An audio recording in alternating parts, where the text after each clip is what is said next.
सर्वांचं पुन्हा एकदा टर्निंग पॉईंट्स ऑनलाईन एज्युकेशन प्लॅटफॉर्मवर हार्दिक स्वागत आहे. बघा, मानवी ज्ञानेंद्रिय यामधील आपण डोळा हे प्रकरण पाहत आहोत. ओके, सरळ स्पष्ट आजच्या व्हिडिओमध्ये काय असणार आहे हे मी सांगून देणार आहे.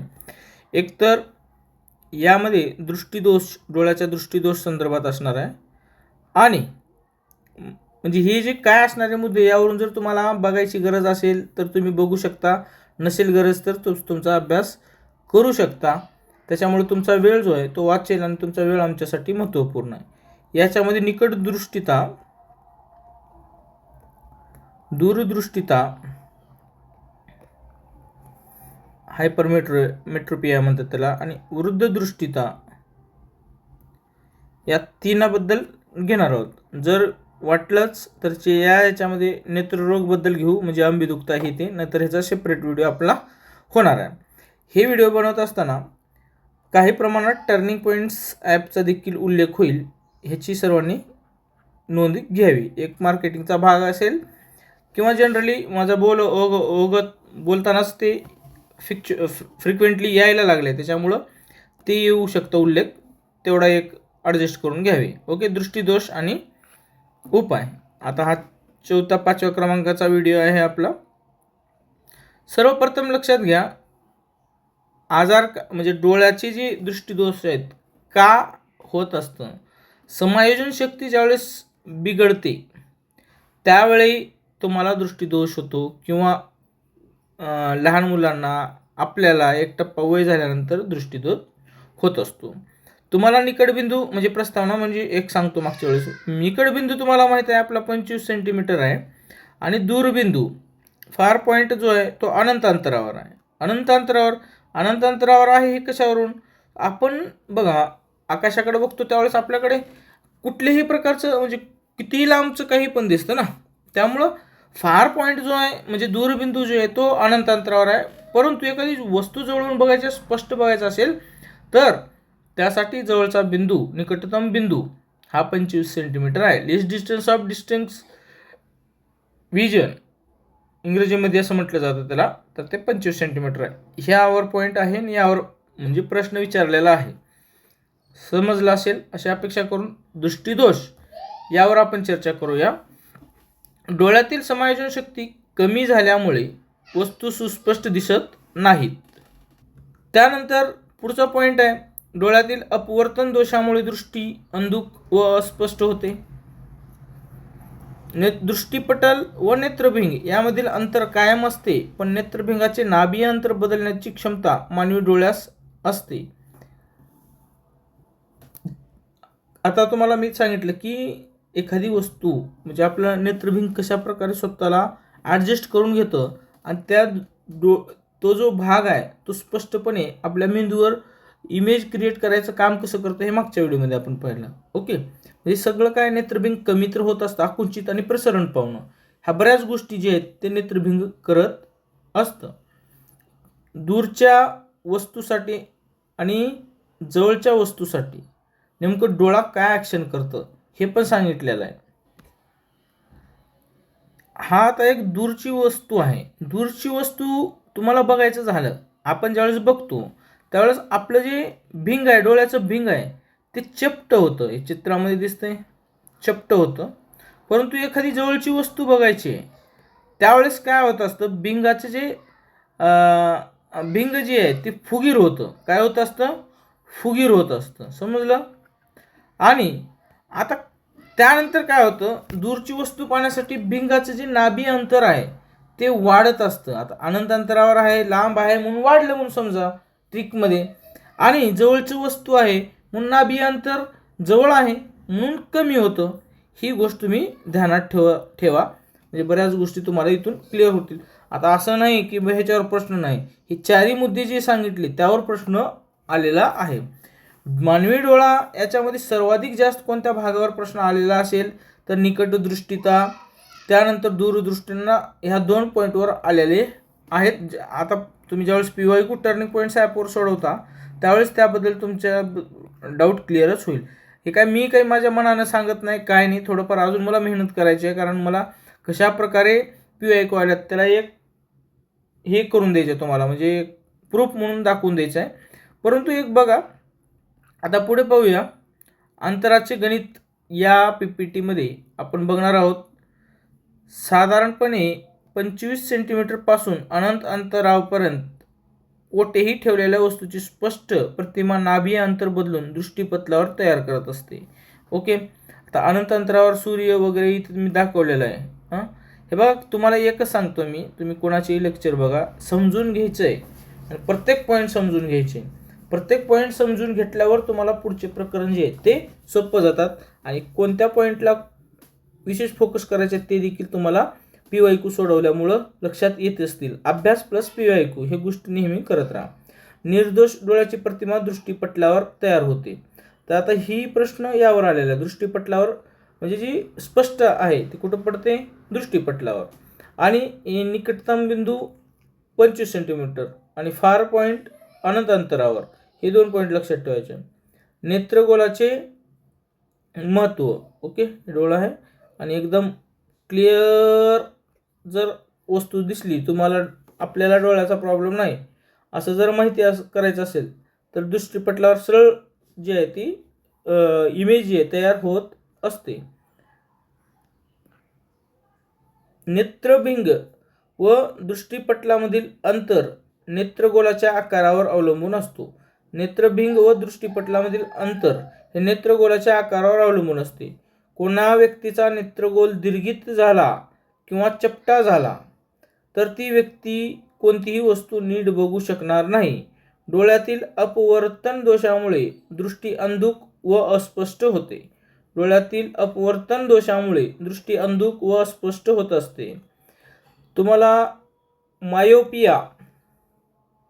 मायोपियाला म्हणतात निकट दृष्टिता विचारलेला आहे. मी पुढे घेणार आहे परंतु ह्या इमेज आपल्या फ्रंट समोर आलेला आहे. निकट दृष्टिता. हायपरमेट्रोपिया याला म्हणतात दूरदृष्टिता. ओके, ह्याबद्दल आपण पाहणार आहोत.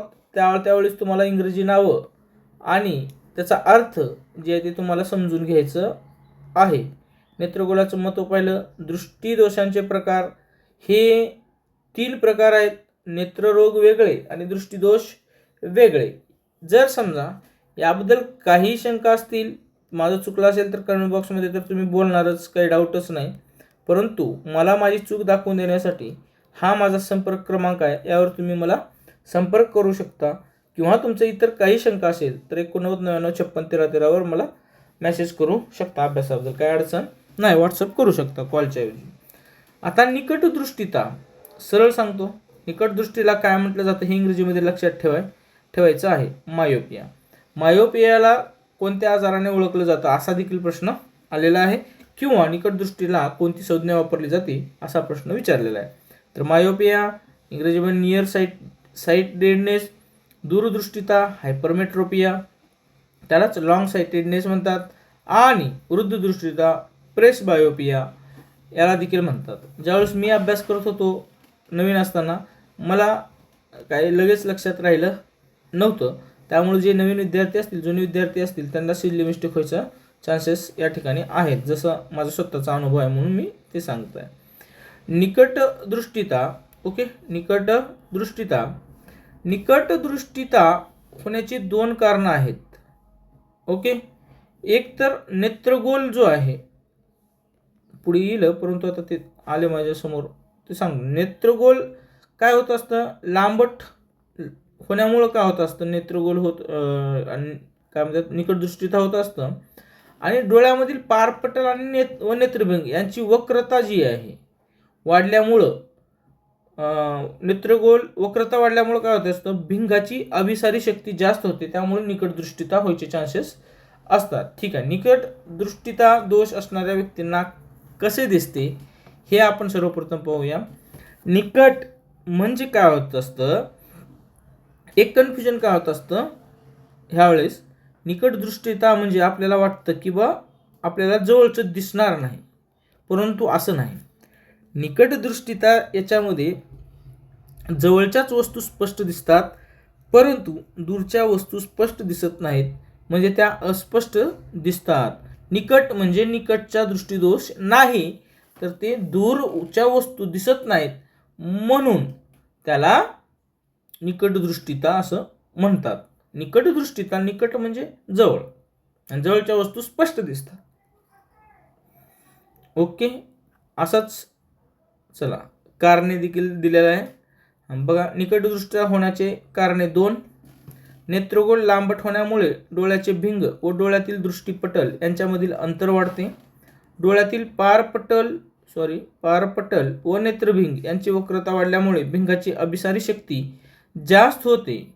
ओके, पुढे प्रकाश किरणांचे मार्ग. एखाद्या दूरच्या वस्तूची प्रतिमा दृष्टीपटलावर न पडता दृष्टीपटल व नेत्रभिंग यांच्यामध्ये पडते. ज्यावेळेस लक्षात घ्या, दृष्टीपटल व नेत्रभिंग यांच्यामध्ये पडते. समांतर शलाकेच्या रूपात होणाऱ्या प्रकाशाचे जरा जास्तच अभिसरण सदोष डोळ्याचे होते. या दृष्टीदोषात निकटदृष्टिता असे म्हणतात. सर्वप्रथम तुम्हाला मी सांगितलं होतं की निकोप दृष्टी जी असेल, त्याचं जी इमेज आहे किंवा प्रतिमा आहे वस्तूची, ती दृष्टीपटलावर पडत असते. निकटदृष्टितामध्ये काय होणार आहे तर ती वस्तू दृष्टीपटलावर न पडता नेत्रभिंग आणि दृष्टीपटल यांच्या आत पडते. त्यामुळे निकटदृष्टिता हा दोष होतो. निकटदृष्टिता दोष म्हणजे तुम्हाला जवळच्या वस्तू स्पष्ट दिसतात परंतु दूरच्या वस्तू स्पष्ट दिसत नाहीत, अर्थात त्या दूरच्या वस्तू स्पष्ट दिसतात, असा निकटदृष्टीचा अर्थ आहे. मग निकटदृष्टिताच्या याच्यावर उपाय करत असताना नेमका कोणत्या प्रकारचा चष्मा वापरला गेला पाहिजे तर सरळ हे अंतर्वक्र भिंगाचा चष्मा वापरला पाहिजे. यावर प्रश्न परीक्षेत आलेला आहे. अंतर्वक्र भिंगामुळे प्रकाश किरणांचे अपसरण होऊन काय होते, अपसरण होऊन मग ते डोळ्यातील भिंगापर्यंत पोहोचतात.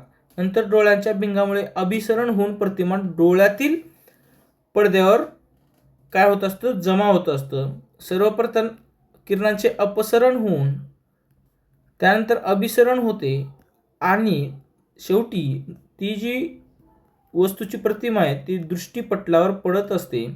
त्यामुळे निकटदृष्टिता हा जर आजार असेल, हा नेत्ररोग असेल, हा जर दृष्टीदोष असेल तर त्यासाठी अंतर्वक्र प्रकारचा भिंग जो आहे तो चष्मा वापरला जातो.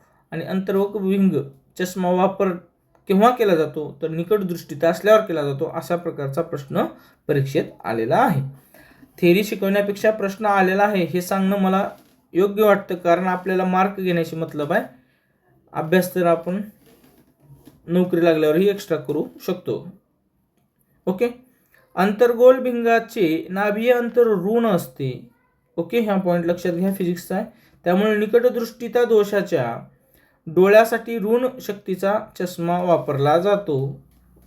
अंतर्गोल भिंगाने वस्तूची तयार झालेली प्रतिमा वास्तव वस्तूपेक्षा डोळ्याच्या जवळ असते व दोष नाहीसा होतो. समजलं, लक्षात आलं का? कारण ती वस्तू आपल्याला दूरची दिसत नाही, हे निकटदृष्टिताचं एक वैशिष्ट्य आहे. अंतर्गोल भिंगाचे उपयोग, हा चार्ट जो आहे ही पीपीटी तुम्हाला शांतपणे ऐकायचं आहे आणि ह्याच्यावर सगळ्या पॉईंट जे 5 मुद्दे लिहिलेले आहेत मी, ह्या 5 मुद्द्यावर देखील आलेला प्रश्न आहेत.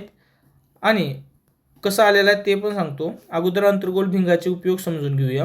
वैद्यकीय उपकरणे, स्कॅनर व CD प्लेअर याच्यामध्ये अंतर्गोल भिंगाचा वापर होतो. दरवाजावरील नेत्रदर्शिकामध्ये देखील अंतर्गोल भिंगाचे उपयोग होतो. निकटदृष्टिता दोषाचे निराकरण करण्यासाठी अंतर्गोल भिंगाचा उपयोग होत असतो. बल्बामध्ये प्रकाशाला बल्ब जो आहे आपला विस्तृतपणे विखुरण्यासाठी अंतर्गोल भिंगाचा वापर केला जातो. कॅमेरा, दुर्बीण व दूरदर्शीमध्ये देखील अंतर्गोल भिंगाचा वापर केला जातो.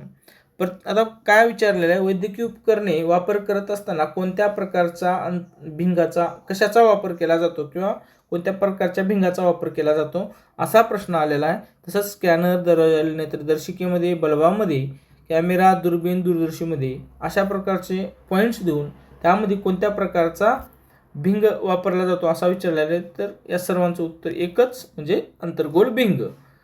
प्रश्नाचा ॲटिट्यूड ठेवून अभ्यास करायचा आहे, तुम्हाला पटो अथवा न पटो. ओके.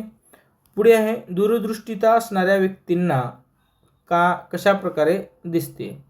बघा, मी सांगितलं निकटदृष्टितामध्ये काय होत असतं की जवळचं दिसतं, तसंच दूरदृष्टितामध्ये दूरचे दिसते स्पष्ट, परंतु जवळचं काय होत असतं दिसत नाही. बघा, हे पेपर तुम्हाला दिसतंय. ओके. तर त्याच्यात काय होत असतं, तुम्हाला काहीतरी एक PPT मध्ये आलेलं आहे, ह्याचं काही लक्षात घेऊ नका. तुम्हाला जवळच्या वस्तू दिसत नाही दूरदृष्टितामध्ये. ओके. जवळच्या वस्तू स्पष्टपणे दिसत नाहीत, अस्पष्ट दिसतात. याचा अर्थ डोळ्याचा निकट बिंदू हा 25 सेंटीमीटर अंतरावर न राहता दूर जातो आणि जवळच्या वस्तूची प्रतिमा डोळ्यातील दृष्टीपटलाच्या पाठीमागे तयार होते. निकटदृष्ट्यामध्ये काय होत होतं, नेत्रभिंग. ओके. नेत्रभिंग आणि दृष्टीपटल, नेत्रभिंग आणि दृष्टीपटल याच्यामध्ये पडत असतं, परंतु इथं काय होत असतं, दूरदृष्टितामध्ये ते direct out of the box जाते. ह्या हिशोबाने मी ठेवले की ते दृष्टीपटलाच्या पाठीमागे जाते.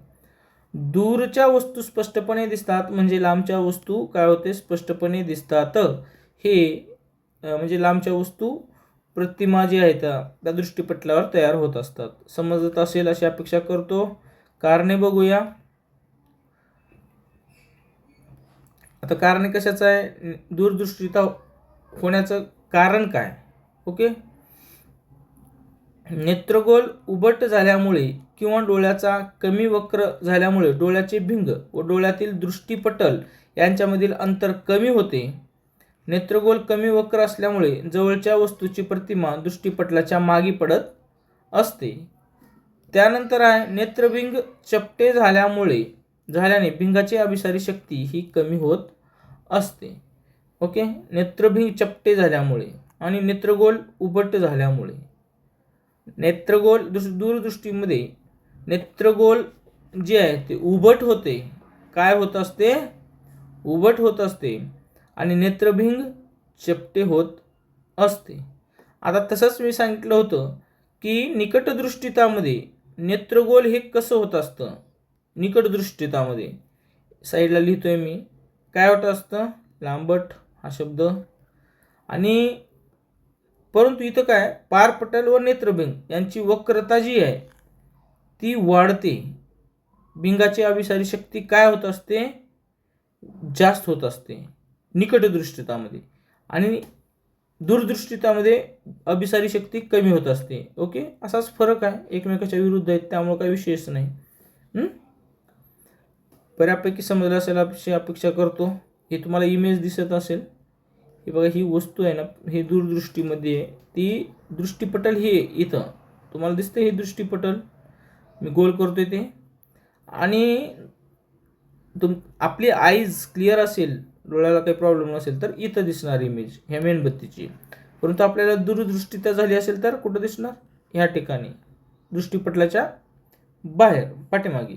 परंतु जर तुम्हाला आपल्याला निकटदृष्टी असेल तर ही वस्तू इथं दिसेल, नेत्रभिंग आणि दृष्टीपटलाच्या मध्यभागी.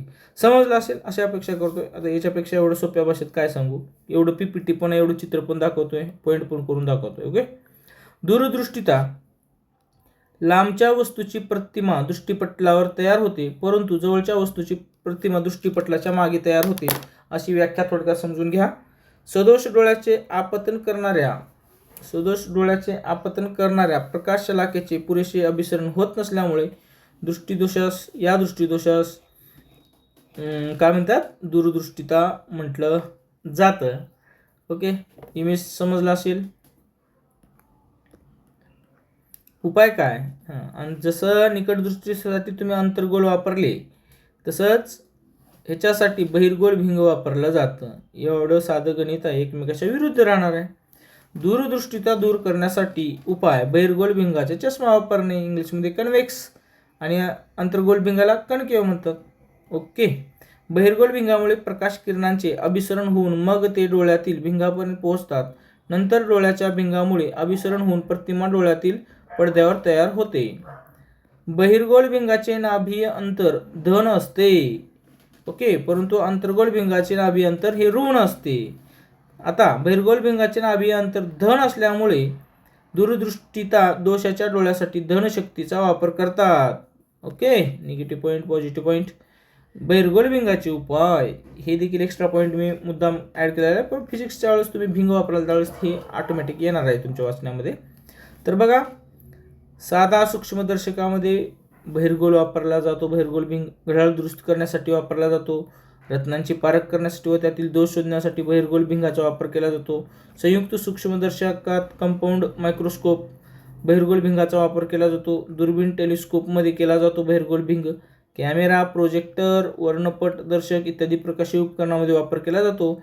बहिर्गोल भिंगाचे उपयोग दूरदृष्टीचा दोष जो आहे निराकरण करण्यासाठी वापरला जातो. तो तर आपण मेन पॉईंटच पाहिलेला आहे. ओके, वृद्ध दृष्टीचा प्रेसबायोपिया. ओके, हा शेवटचा आहे.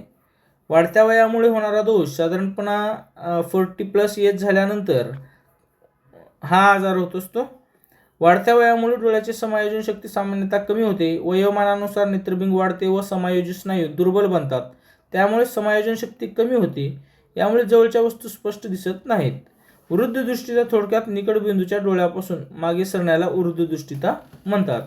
म्हणजे जो निकटबिंदूचा आहे तो काय होत असतो, मागे सरकत असतं. वयाच्या 60 वर्षापर्यंत दृश्यता पल्ल्याचा निकटबिंदू डोळ्यापासून 200 सेंटीमीटरपर्यंत असू शकतो किंवा जाऊ शकतो. उपाय आणि द्विनाभीय भिंग. वृद्ध दृष्टितावर उपाय म्हणलं तर बहिर्गोल भिंगाचा चष्मा वापरणे. ओके, त्यानंतर अंतर्वक दूरच्या दृष्टीसाठी, बहिर्वक जवळच्या दृष्टीसाठी. ठीक आहे, तर द्विनाभीय भिंग ही क्लिअर करतो तुम्हाला. काही वेळा काही लोकांना दूरदृष्टीता आणि निकटदृष्टीता हे दोन्ही दोष होतात वयस्कर लोकांना. यावर उपाय म्हणून द्विनाभीय भिंगाचा वापर केला जातो. द्विनाभीय म्हणजे काय, अंतर्वक भिंग. अंतर्वक भिंग कधी वापरला जातो, निकटदृष्टीसाठी. बहिर्वक भिंग कधी वापरला जातो, दूरदृष्टीसाठी. परंतु एखाद्या ज्येष्ठ व्यक्तींना ओके दोन्ही आजार झाल्यानंतर किंवा दोन्ही दोष झाल्यानंतर दोन्ही वापरण्यासाठी चष्माच असा बनवला जातो द्विनाभीय भिंगाचा की त्याच्यातून हे दोन्ही दोष दूर झाले पाहिजे. त्यावेळेस काय होत असतं, वरचा जो भाग असतो चष्माचा तो अंतर्वक भिंगाचा असून निकटदृष्टीचा त्यामुळे दूर होत असते. हे तुम्हाला इथं चित्रामध्ये चष्मा पण दाखवलेला आहे. आणि खालचा जो भाग असतो तो बहिर्वक भिंगाचा असून त्यामुळे दूरदृष्टीता दूर केली जाते. आता आजकाल काय झालेलं आहे, अपवर्तन दोषांचे निराकरण संपर्क कॉन्टॅक्ट लेन्स वापरून किंवा म्हणजे आता ते चष्मा न वापरता ते टाकतात डोळ्यामध्ये बघा, ते शस्त्रक्रियाच्या माध्यमातून देखील केलं जातं. ओके, बऱ्यापैकी समजलं असेल किंवा काही चुकलं असेल तर तुम्हाला कमेंट बॉक्समध्ये मेन्शन करायला सांगितलेलं आहे. भिंगाची शक्ती ह्यावर देखील प्रश्न आलेला आहे. भिंगाची शक्ती मोजण्याबद्दल खूप वेळेस प्रश्न आलेला आहे. सर्वप्रथम लक्षात घ्या, एक डायऑप्टर म्हणजे 1/f असा आहे. इथं एक जो आहे 1/1 हे चुकलेलं आहे. ओके, तर ठीक आहे, ही क्लिअर करून घ्या. बघा, आता भिंगाची शक्ती कशामध्ये मोजलं जातं, हा सर्वाधिक जास्त वेळेस प्रश्न आलेला आहे. म्हणजे भिंगाच्या शक्तीचं एकक काय आहे, तर ते आहे डायऑप्टर आणि त्याला डी मध्ये लिहिलं जातं. ओके, हे क्लिअर झालं असेल. आता आपत्ती प्रकाश किरणाचे अभिसरण किंवा अपसरण करण्याच्या भिंगाच्या क्षमतेस भिंगाची शक्ती असे म्हटले जाते. डेफिनेशन, भिंगाची शक्ती म्हणजे त्याच्या मीटर या एककात व्यक्त केलेल्या नाभीय अंतराचे व्यस्तनांक इथं लिहिलेलं आहे बघा, 1/f अशामध्ये व्यक्त केलं जाते मीटरमध्ये. भिंगाची शक्ती ही भिंगाच्या नाभीय अंतरावर अवलंबून असते. इथं लिहिलेला आहे पॉईंट. क्लिअर आला असेल. सर्वाधिक हे लक्षात ठेवायचं आहे की भिंगाची शक्ती जी किंवा कशामध्ये मोजलं जातं, डायऑप्टरमध्ये. ओके, अशा प्रकारे जे आहे ना आपल्याला दृष्टीदोष आहेत ते आपण पाहिलेलं आहे. पुढच्या ह्याच्यामध्ये आपल्याला पाहायचं आहे मानवी डोळा नेत्र रोग जे आहे, आंबेदुखता आहे, ओके, मोतीबिंदू आहे, काचबिंदू आहे, रंग आंधळेपणा आहे, शुष्कता आहे, खुपरी, डोळे येणे, रांजणाडी, हे सर्व आरोग्य भागामध्ये ज्यावेळेस मी अभ्यास करत होतो किंवा ज्यावेळेस मला पुस्तक लिहायचं होतं, आपण सध्या आरोग्य विभाग तांत्रिक डायरी, स्वच्छताविषयक तांत्रिक डायरी, ओके, ह्या पुस्तकांचा आधार घेत आहोत विजयपथ पब्लिकेशनमार्फत आणि अभ्यास करत आहोत. तर त्या गोष्टी समजून घ्यायच्या आहे. आजच्या व्हिडिओमध्ये इथं थांबूया आणि टर्निंग पॉईंट्स ॲप डाउनलोड करा. माफक दरामध्ये तुम्हाला सगळ्या गोष्टी तिथं अवेलेबल होतील. व्हिडिओ आवडला तर नक्की शेअर करा, सबस्क्राईब करा. Thanks for watching this video.